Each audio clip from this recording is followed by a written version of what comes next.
የእስራኤል ሰይፍ የኢራንን ጦር ጨረሳቸው። እስራኤል ጨረሰቻቸው። በዛሬው ዕለት በቅርቡ የተሾሙት የኢራን አብዮታዊ ዘብ ከፍተኛ አዛዥ መገደላቸው ተሰምቷል። የጦር አዛዡ የተገደሉት መኖሪያ ቤታቸው ውስጥ ከባለቤታቸው ከሁለት ልጆቻቸውና ከሴት አያታቸው ጋር ነው። ይህ በእንዲህ እንዳለ እስራኤል በደቡባዊ ሊባኖስ በፈጸመችው ጥቃት የሄዝቦላህ ራድዋን ወታደራዊ ክፍል አዛዥንና ከ100 በላይ የቡድኑን አባላት መግደሏን አስታውቃለች። እናስደምጣቸዋለን። ከመሸ ከመቀሌ እጅግ አስደንጋጭ መረጃ እየተሰማ ነው። ከማዕከላዊ መንግስቱ አፈንግጣው ከህወሓት ጋር መስራትን የመረጡት ጀነራል ታደሰ ወረደ ከህወሓት አንጃ ጋር የተካረረ ጸብ ውስጥ መግባታቸው ተሰምቷል። ይህን ተከትሎ ጀነራሉ የጌታቸው ረዳ ነገር ተከትለው አመልጠው ወደ አዲስ አበባ ሊኮበልሉ እንደሆነ ተነግሯል። ይህ መረጃ ለጀነራሉ ቅርበት ካላቸው ምንጮች የተገኘ ሲሆን መቀሌ በህወሓት ቤት ያለው ክፍፍል ማየሉ ተነግሯል። ወዲህ ደግሞ ትጥቅ ፈቷል የተባለው አርሚ ሰባ ኃይል ወልቃይትን ለመቆጣጠር አዲስ ኃይል እያስመረቀ መሆኑን ይፋ አድርጓል። እንመለስበታለን። በሆርሙዝ ሰርጥ ሊያልፍ የሞከረ የአሜሪካ የጦር መርከብ በሚሳኤል ጥቃት ተፈጸመበት። ኢራን በሆርሙዝ ወፍ ዘር አይልም ማለቷን ተከትሎ ይህን ትዕዛዝ ባለፉ የአሜሪካ መርከቦች ላይ ጥቃቷን አጠናክራ ቀጥላለች። በዛሬው ዕለት ትራምፕ ደረታቸውን ነፍተው የሚናገሩለት ትልቁ የጦር መርከብ ተመቷል። በሌላ በኩል አዲሱ የኢራን አያቶላ ለመጀመሪያ ጊዜ በአደባባይ ወጣው ዝምታቸውን ሰብረዋል። እናስደምጣቸዋለን። አንጋፋው ፖለቲከኛ አቶ ገብሩ አስራት አነጋጋሪ ቃለ መጠይቅ በመስጠት ተከስተዋል። ፖለቲከኛው ህወሓት ከፋኖና ሻቢያ ባለፈ ከሳውዲ አረቢያ መንግስት ጋር ግንኙነት ፈጥሯል ሲሉ እስካሁን ያልተሰማ ጉዳ አሰምተዋል። ህወሓት ጦርነት ለመክፈት ተዘጋጅቷል ያሉት አቶ ገብሩ ከዚህ በኋላ ጦርነቱን ማስቆም የሚቻልበት እድል እጅግ ጠባብ ነው ብለዋል።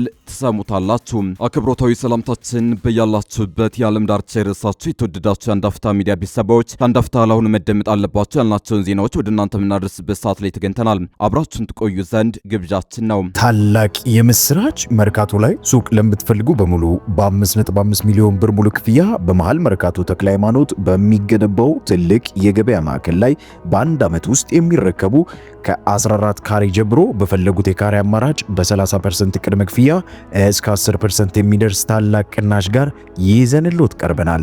ምን ይሄ ብቻ! ቀድሞ ለሚመጡ ደንበኞቻችን ሱቁን እስኪረከቡ ንግዱን የሚያላምዱበት ጊዜያዊ ሱቆች የምንሰጣችሁ ሲሆን ልብ ይበሉ፣ ከኛ ሱቆችን ሲገዙ ለተጨማሪ የጋራ መገልገያዎች ክፍያን ጠይቆትም። ለበለጠ መረጃ ስክሪኑ ላይ ባለው ስልክ ይደውሉ። የእስራኤል ሰይፍ የኢራን ጦር ጨረሳቸው። እስራኤል ጨረሰቻቸው። በዛሬው ዕለት በቅርቡ የተሾሙት የኢራን አብዮታዊ ዘብ ከፍተኛ አዛዥ መገደላቸው ተሰምቷል። የጦር አዛዡ የተገደሉት መኖሪያ ቤታቸው ውስጥ ከባለቤታቸው ከሁለት ልጆቻቸውና ከሴት አያታቸው ጋር ነው። ይህ በእንዲህ እንዳለ እስራኤል በደቡብ ሊባኖስ በፈጸመችው ጥቃት የሄዝቦላህ ራድዋን ወታደራዊ ክፍል አዛዥንና ከ100 በላይ የቡድኑን አባላት መግደሏን አስታውቃለች። የኢራን መንግስት የዜና ወኪል የሆነው ፋርስ የሀገሪቱ እስላማዊ አብዮታዊ ዘብ የአየርና የኤሮስፔስ ወታደራዊ ኃይሎች አዛዥ የቀብር ስነ ስርዓት መፈጸሙን ዘግቧል። አሜሪካና እስራኤል በኢራን ላይ ጥቃት በከፈቱበት ጊዜ በርካታ የአብዮታዊ ዘብ አመራሮች የተገደሉ ቢሆንም ይፋ አልተደረገም። ነገር ግን ዛሬ የኤሮስፔስ ኃይሎች አዛዡ የቀብር ስነ ስርዓት መፈጸሙን በኢራን መገናኛ ብዙሃን ተዘግቧል። እየወጡ ያሉ ዘገባዎች እንደሚያሳዩት አዛዡ እስማኤል ዴጋን የተገደሉት መኖሪያ ውስጥ ከባለቤታቸው ከሁለት ልጆቻቸውና ከሴት አያታቸው ጋር ነው ተብሏል። ይህ በእንዲህ እንዳለ እስራኤል በደቡብ ሊባኖስ በፈጸመችው ጥቃት የሄዝቦላ ራድዋን ወታደራዊ ክፍል አዛዥንና ከ100 በላይ የቡድኑን አባላት መግደሏን አስታውቃለች። የእስራኤል ጦር ቃል አቀባይ በኤክስ ገጻቸው ባሰፈሩት መልእክት አዛዡ አቡ አሊ ራያን የተገደለው ቅዳሜ ዕለት በተፈጸመ ጥቃት መሆኑን ገልጸዋል። ቃል አቀባዩ አክለውም ከቡድኑ አዛዦች በተጨማሪ ከ100 በላይ አባላቱ መገደላቸውንና ከ60 በላይ የቡድኑ የማዘዣ ማዕከላት መደምሰሳቸውን ተናግረዋል። በሆርሙዝ ሰርጥ ሊያልፍ የሞከረ የአሜሪካ ጦር መርከብ በሚሳኤል ጥቃት ተፈጸመበት። ኢራን በሆርሙዝ ወፍ ዘር አይልም ማለቷን ተከትሎ ይህን ትዕዛዝ ባለፉ የአሜሪካ መርከቦች ላይ ጥቃቷን አጠናክራ ቀጥላለች። በዛሬው ዕለት ትራምፕ ደረታቸውን ነፍተው የሚናገሩለት ትልቁ የጦር መርከብ ተመቷል። በሌላ በኩል አዲሱ የኢራን አያቶላ ለመጀመሪያ ጊዜ በአደባባይ ወጣው ዝምታቸውን ሰብረዋል። የኢራን እስላማዊ አብዮታዊ ዘብ ማክሰኞ ዕለት በፋርስ ባህረ ሰላጤ ላይ ባለቤትነቱ የአሜሪካ የሆነ መርከብ ላይ ለተፈጸመው ጥቃት ኃላፊነቱን መውሰዱን ከፊል ይፋዊ የሆነው ፋርስ የዜና ወኪል ዘግቧል። ከአብዮታዊ ዘቡ ጋር ግንኙነት ያለው ፋርስ ያወጣው ዘገባ እንደሚያሳየው በባህረ ሰላጤው ሰሜናዊ ክፍል ላይ የአሜሪካ መርከብ ተመቷል። በኢራቅ የውሃ ክፍል ላይ ባስራ በተባለ ስፍራ አቅራቢያ ጥቃት የተፈጸመባቸው 2 ነዳጅ ጫኝ መርከቦች ናቸው። ከነዚህ አንዱ የሆነው ሲኤፍሲ ቪሽኑ የተባለው የአሜሪካ መርከብ ሲጓዝ የነበረው የማርሻል ደሴት ባንዲራን እያውለበለበ ነው። የዜና ወኪሉ በወጣው ዘገባ በአሜሪካ መርከብ ላይ ጥቃት የተፈጸመበትን ቅጽበት የሚያሳይ ቪዲዮ አካቷል። ቪዲዮ በኩለ ሌሊት በውሃ ክፍሉ ላይ እየተጓዘ የነበረው መርከብ ላይ የተፈጠረውን ከፍተኛ ፍንዳታ ያሳያል። የህንድ ባለስልጣናት ሴፍሲ ቪሽኑ ጥቃት የተፈጸመበት ነጭ ቀለም ባለው ፈንጂ የጫነ ፈጣን ሰው አልባ ጀልባ እንደሆነ ተናግረው ነበር። ጀልባው ከመርከቡ ጋር ተጋጅቶ ከፍተኛ እሳት መያያዙንም ገልጸዋል። እዚህ ጥቃት አንድ ሰው የተገደለ ሲሆን ቀሪዎቹ የመርከቡ ሰራተኞችን ማዳን ተችሏል። ፋርስ የዜና ወኪል በዘገባው መርከቡ ከእስላማዊ አብዮታዊ ዘቡ የተሰጠውን ማስጠንቀቂያ ማክበር አለመቻሉን ጠቅሷል። ይህ በእንዲህ እንዳለ አዲሱ የኢራን አያቶላ ለመጀመሪያ ጊዜ በአደባባይ ወጣው ዝምታቸውን ሰብረዋል።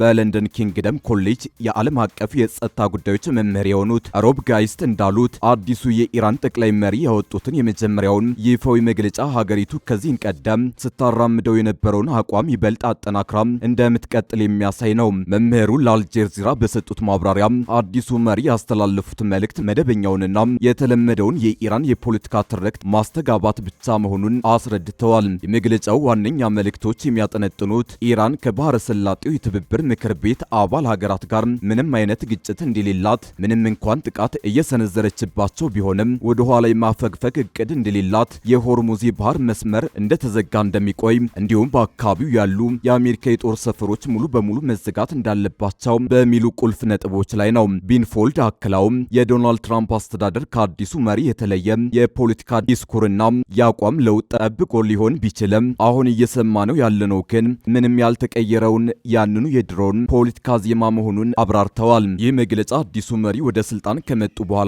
የተሰማ የመጀመሪያው ይፋዊ ንግግር በመሆኑ በብዙዎች ዘንድ በጉጉት ሲጠበቅ ነበር።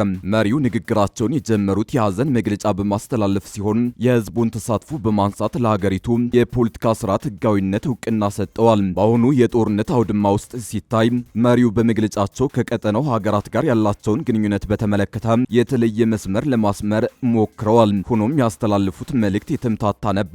በአንድ በኩል ኢራን ከጎረቤት ሀገራት ጋር ያላትን መልካም ግንኙነት ጠብቃ ለማቆየት እንደምትጥር ሲገልጹ፣ በሌላ በኩል ግን ኢራንን ለማጥቃት ጥቅም ላይ እየዋሉ ነው ባሏቸው በእነዚህ ሀገራት ውስጥ በሚገኙ የአሜሪካ የጦር ሰፈሮች ላይ ኢላማ ማድረጓን እንደምትቀጥል አስጠንቅቀዋል። አንጋፋው ፖለቲከኛ አቶ ገብሩ አስራት አነጋጋሪ ቃለ መጠይቅ በመስጠት ተከስተዋል። ፖለቲከኛው ህወሓት ከፋኖና ሻዕቢያ ባለፈ ከሳውዲ አረቢያ መንግስት ጋር ግንኙነት ፈጥሯል ሲሉ እስካሁን ያልተሰማ ጉዳት ሰምተዋል። ህወሓት ጦርነት ለመክፈት ተዘጋጅቷል ያሉት አቶ ገብሩ ከዚህ በኋላ ጦርነቱን ማስቆም የሚቻልበት እድል እጅግ ጠባብ ነው ብለዋል። ትኩረት የተነፈገው የሰሜን ኢትዮጵያ ወታደራዊ ውጥረት ተጠናክሮ ቀጥሏል።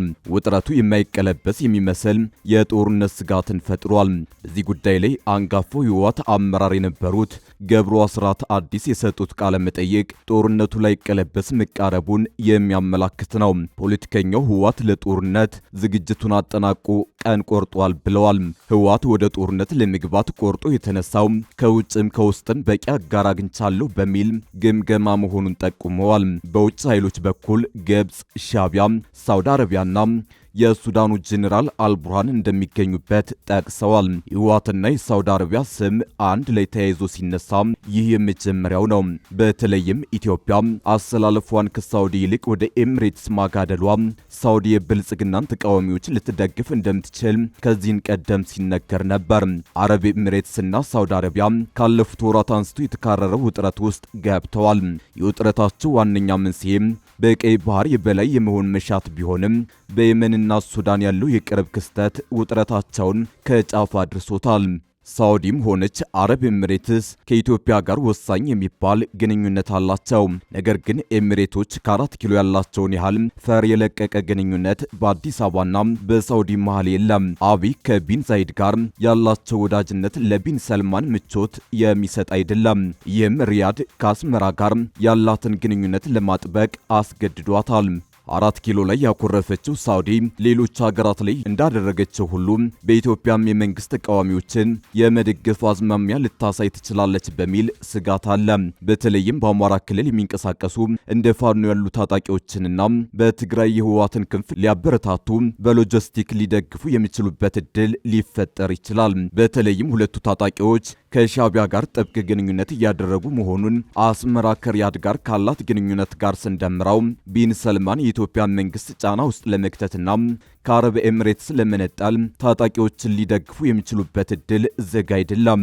አቶ ገብሩም ህወሓት ለጦርነት ተዘጋጅቷል ባሉበት ንግግራቸው የሳውዲን ስም በመጥራት ሳውዲና ህወሓት አብረው እየሰሩ እንደሆነ ተናግረዋል። በሰሜኑ ጦርነት ወቅት ከፌዴራል መንግስት ጎን ተሰልፎ የነበረው የፋኖ ኃይል አሁን ላይ ወዳጅ አድርጌዋለሁ የሚል ግምገማ እንዳለው ገብሩ ጠቁመዋል። ህወሓት ከሰሞኑ ለተዋጊ ኃይሉ በሰጠው ስምሪት ከፋኖ ጋር መስማማቱን በመግለጽ የጠቅላይ ሚኒስትር አብይ አህመድ አስተዳደርን ለመጣል እንቅፋት የሚሆንበት ኃይል መንገድ ላይ እንደሌለ እየገለጸ ነው ብለዋል። ህወሓት ከአማራው የፋኖ ኃይል ጋር በጋራ ጠላት ላይ የተመሰረተ የጋራ ትግል ስምምነት እንዳደረገ ለተዋጊ ኃይሉ መግለጹን እውነት ሊሆን እንደሚችል ጠቁመዋል። ገብሩ የጠላቴ ጠላት ወዳጅ ነው በሚል ስሌት ላይ የተመሰረተ ነው ያሉትን የህወሓትንና ፋኖን ግንኙነት መንግስትን በጋራ በመጣል ላይ የተመሰረተ ነው ብለዋል። እንደ ገብሩ አስራት ገለጻ የህወሓትን የጦርነት እንቅስቃሴ ከዚህ በኋላ ማስቆም የሚቻልበት እድል እጅግ ጠባብ ነው። ህወሓት ወደ ጦርነት ለመግባት ቆርጦ የተነሳው የአብይ አህመድ አስተዳደርን የሚታገሉ ታጣቂ ቡድኖችም ይሁን ጎረቤት ሀገራት እንደ ከዚህ ቀደሙ አይተባበሩብኝም በሚል መሆኑን ጠቁመዋል። ጦርነቱ እንደ ከዚህ ቀደሙ ቀላል አይሆንም ያሉት ገብሩ የውጭ ኃይሎች በስፋት የሚሳተፉበት ቀጠናዊ ቀውስ ሊያስከትል እንደሚችል ጠቁመዋል። ለኢትዮጵያ ደግሞ ካሰፈሰፉት የውጭ ኃይሎች ፍላጎት አንጻር አሁን ካለችበት የባሰ መከፋፈልና ቀውስ ሊያስከትል እንደሚችል ገብሩ ስጋታቸውን ገልጸዋል።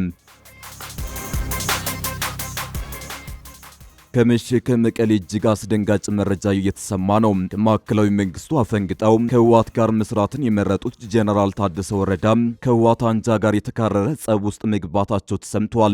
ይህን ተከትሎ ጀነራሉ የጌታቸው ረዳ ነገር ተከትለው አምልጠው ወደ አዲስ አበባ ሊኮበልሉ እንደሆነ ተነግሯል። ይህ መረጃ ለጀነራሉ ቅርበት ካላቸው ምንጮች የተገኘ ሲሆን መቀሌ በህወሓት ቤት ያለው ክፍፍል ማየሉ ተነግሯል። ወዲህ ደግሞ ትጥቅ ፈቷል የተባለው አርሚ 70 ኃይል ወልቃይትን ለመቆጣጠር አዲስ ኃይል እያስመረቀ መሆኑን ይፋ አድርጓል። ጄኔራል ታደሰ ወረዳ ከሁለት ያጣው ሆነዋል። በኢሜል ምርጫና በአብይ አህመድ ይሁንታ የተሾሙት ጄኔራል ታደሰ ወረዳ ከ4 ኪሎ የተሰጣቸውን የሥራ ዝርዝር አንዱንም ሳይፈጽሙ ከተሾሙ 1 ዓመት ሆኗቸዋል። ከቅርብ ወራት ወዲህ ደግሞ አሰላልፋቸውን ከ4 ኪሎ ይልቅ ወደ በረሃ ጓዶቻቸው አድርገው ቆይተዋል። አሁን ላይ ታዲያ ጄኔራሉ ከህወሓት አንጃ ጋር አለመግባባት ውስጥ መግባታቸው ተነግሯል።